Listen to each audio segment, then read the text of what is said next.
Imagina ser tan odiado que ni siquiera tu propio Padre Divino puede soportar verte.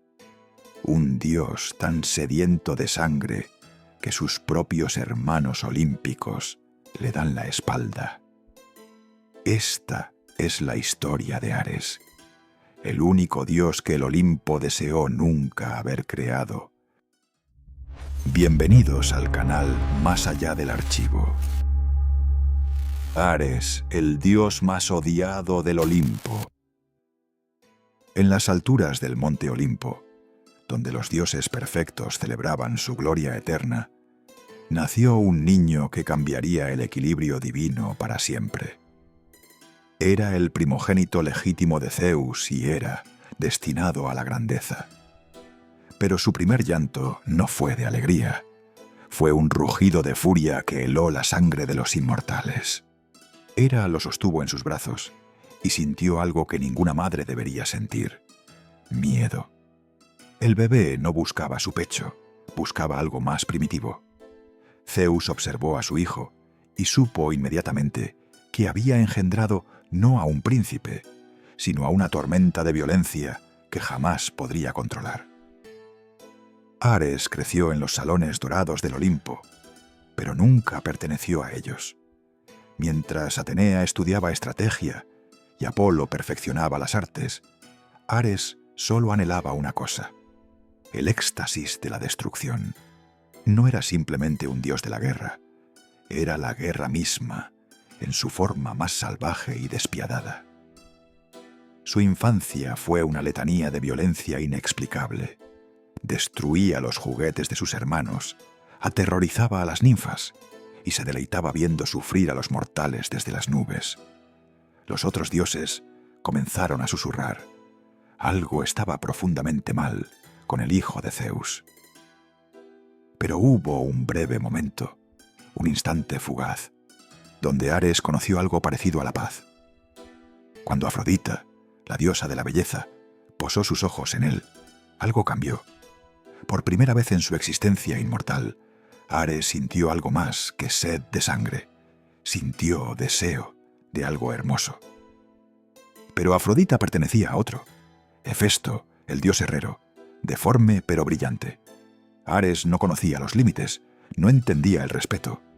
Si la deseaba, la tomaría. Así comenzó el romance más escandaloso del Olimpo, una traición que los dioses jamás perdonarían. Zeus observaba todo desde su trono de nubes. El padre de los dioses veía en Ares todo lo que despreciaba: violencia sin propósito, furia sin nobleza, guerra sin honor. Y aunque era su hijo, Zeus sentía solo una cosa: repulsión absoluta. El primer presagio llegó cuando Ares masacró un bosque sagrado de ninfas por puro placer. Las aguas del Olimpo se tornaron rojas. Los oráculos murmuraron profecías oscuras. El dios de la guerra traería una catástrofe que haría temblar los cimientos del cosmos. Y entonces llegó la convocatoria que cambiaría todo: la guerra de Troya. Una guerra que duraría 10 años sangrientos. Para los mortales era una tragedia. Para Ares era un festival. Finalmente tendría lo que siempre había anhelado: un banquete infinito de destrucción. Ares descendió a Troya como un meteoro de furia. No eligió bando, no le importaban las causas nobles. Simplemente sembraba caos donde pisaba. Hermano contra hermano, padre contra hijo. El aire se llenó de gritos y el suelo bebió ríos de sangre mortal. Pero Ares no estaba solo en ese campo de batalla. Atenea, su hermana, la diosa de la sabiduría y la guerra justa, también había descendido, y ella luchaba por el bando contrario. Cuando sus ojos se encontraron a través del humo y la sangre, ambos supieron: esto terminaría en sangre divina. El choque fue apocalíptico. Ares, con su fuerza bruta y sed insaciable. Atenea, con su estrategia perfecta y frialdad calculada. Cuando sus armas colisionaron, la tierra se partió. 1000 guerreros murieron solo por la onda expansiva de su combate divino. Y entonces sucedió lo impensable. Atenea, más astuta y rápida, golpeó a Ares con una roca divina. El dios de la guerra cayó. Cayó frente a mortales. Cayó frente a sus enemigos. Y mientras yacía en el barro ensangrentado, Ares experimentó por primera vez en su vida inmortal, humillación absoluta. Los guerreros troyanos y griegos se detuvieron en shock. Habían visto caer a su dios. Los gritos de Ares resonaron hasta el Olimpo, un bramido de dolor y humillación que hizo temblar las columnas divinas. Incluso los inmortales sintieron vergüenza ajena por el caído dios de la guerra. Ares huyó a Olimpo, sangrando icor divino, buscando consuelo de Zeus. Pero su padre ni siquiera lo miró. «Eres el más odioso de todos mis hijos», le dijo Zeus con desprecio helado. «Si no fueras mi sangre, te habría arrojado al Tártaro hace eones». El rechazo de Zeus destrozó algo en Ares.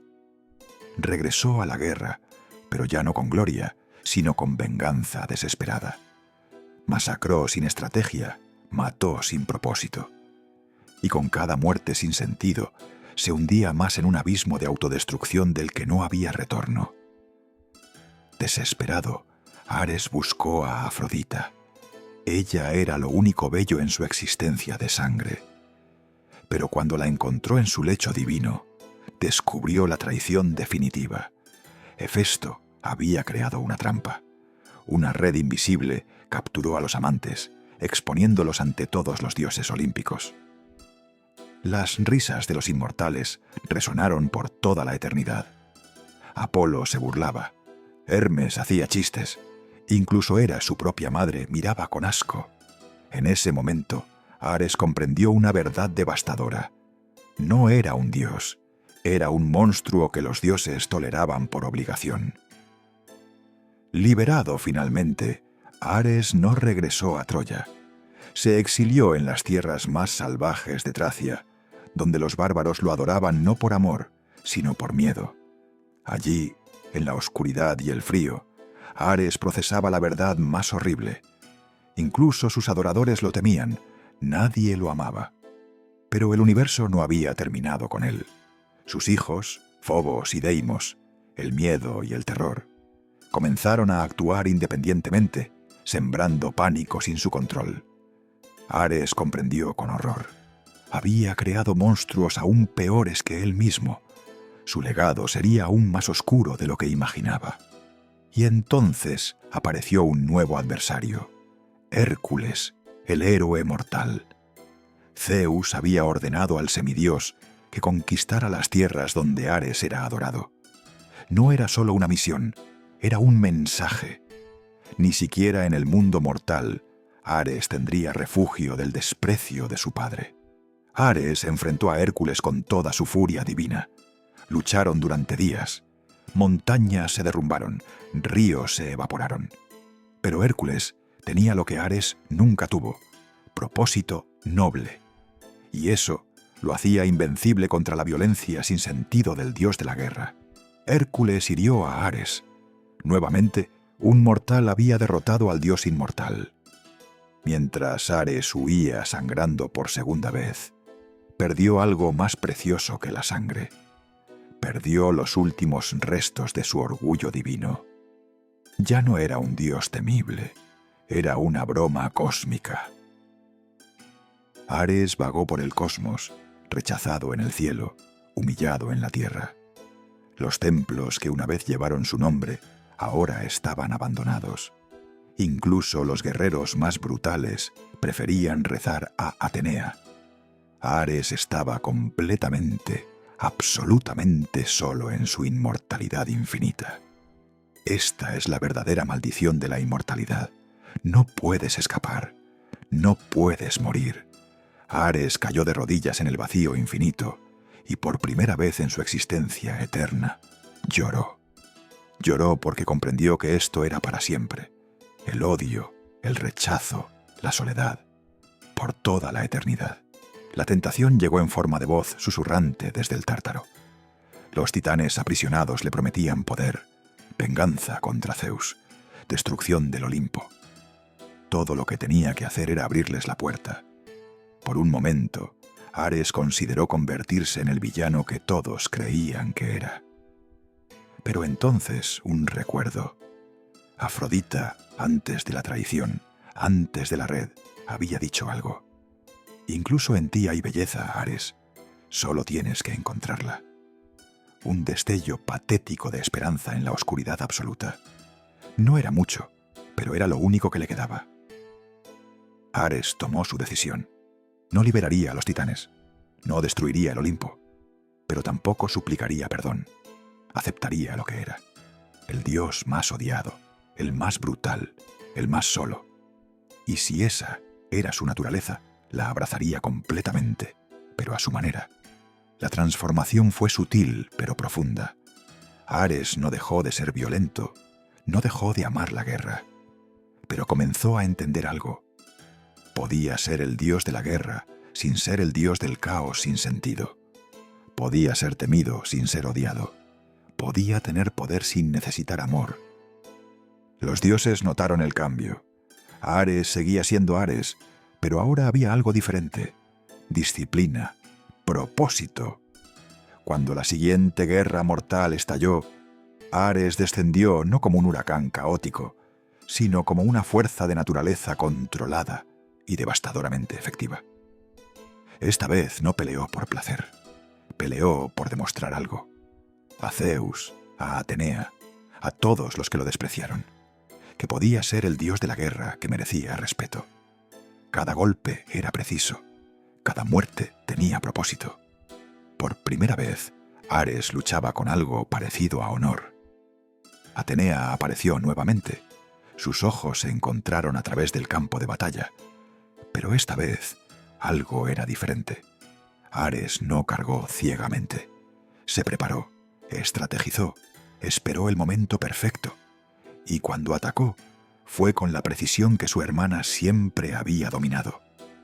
La batalla entre ellos sacudió los cielos, pero no como antes. Esta vez era un baile, no una masacre. Estrategia contra fuerza perfeccionada. Y cuando sus armas se detuvieron a centímetros una de otra, Atenea hizo algo impensable. Sonrió. Por primera vez veía a Ares como un igual. Ares bajó su arma, no en rendición, sino en elección. Había probado su punto. No necesitaba vencer a Atenea para validar su existencia. Esa simple acción, ese momento de control sobre su furia, cambió todo. El destino de Ares se selló no con victoria, sino con madurez. Zeus observaba desde el Olimpo. Y por primera vez en milenios, el padre de los dioses sintió algo por Ares que no era desprecio. No era amor, todavía no. Pero era reconocimiento. El dios más odiado del Olimpo había logrado lo imposible. Había evolucionado. Ares regresó al Olimpo, no como el niño violento que había sido, ni como el héroe que nunca sería. Regresó como lo que era, el dios necesario de la guerra inevitable. Los otros dioses no lo abrazaron, pero por primera vez aceptaron su presencia sin asco. En el Olimpo hubo un cambio sutil. Apolo dejó de burlarse. Hermes mostró respeto cauto. Incluso Afrodita lo miraba diferente ahora, no con pasión, sino con algo más profundo. Admiración por su transformación. Ares había ganado algo más valioso que amor. Había ganado respeto. Ares aceptó su destino eterno. Sería siempre el dios más temido, el que invocaban con terror y no con amor. Pero ya no le importaba ser amado. Había encontrado algo más duradero, propósito. Cada guerra que vendría, cada conflicto mortal, llevaría su sello. Y él los enfrentaría con la dignidad de un verdadero dios. Su legado se extendió por toda Grecia. Templos se erigieron no por amor, sino por necesidad. Los espartanos lo adoraron como el dios que comprendía que la guerra no es bella, pero es inevitable. En Roma lo llamarían Marte, y allí finalmente recibiría la veneración que siempre anheló. Los antiguos griegos honraban a Ares con ceremonias oscuras antes de cada batalla. no celebraban la guerra, sino que reconocían su realidad brutal. Le ofrecían sacrificios no por amor, sino por necesidad. Ares representaba la verdad que ninguna civilización quiere admitir. La violencia es parte de la naturaleza humana.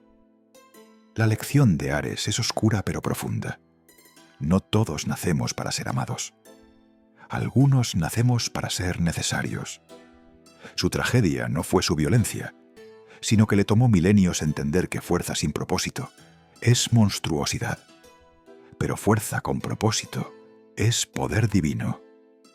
Hoy, milenios después, Ares sigue vivo en cada conflicto humano. No en las guerras justas de Atenea, sino en la realidad brutal del campo de batalla. Cuando vemos violencia sin sentido, vemos al viejo Ares. Pero cuando vemos fuerza controlada y disciplinada, vemos al Ares que aprendió. Ambos existen en nosotros. Ares, el dios más odiado del Olimpo, nos enseña que la redención no siempre significa amor. A veces significa aceptar lo que somos y encontrar dignidad en ello. Él nunca fue el dios del amor, pero se convirtió en el dios del respeto, ganado con sangre, sudor y eones de evolución dolorosa. Si esta historia del dios más odiado te atrapó tanto como a mí, no olvides darle like y suscribirte al canal para más leyendas oscuras del Olimpo. Y en el próximo video descubrirás cómo Prometeo traicionó a Zeus y pagó el precio más horrible imaginable: tortura eterna por dar el fuego a la humanidad. No te lo pierdas.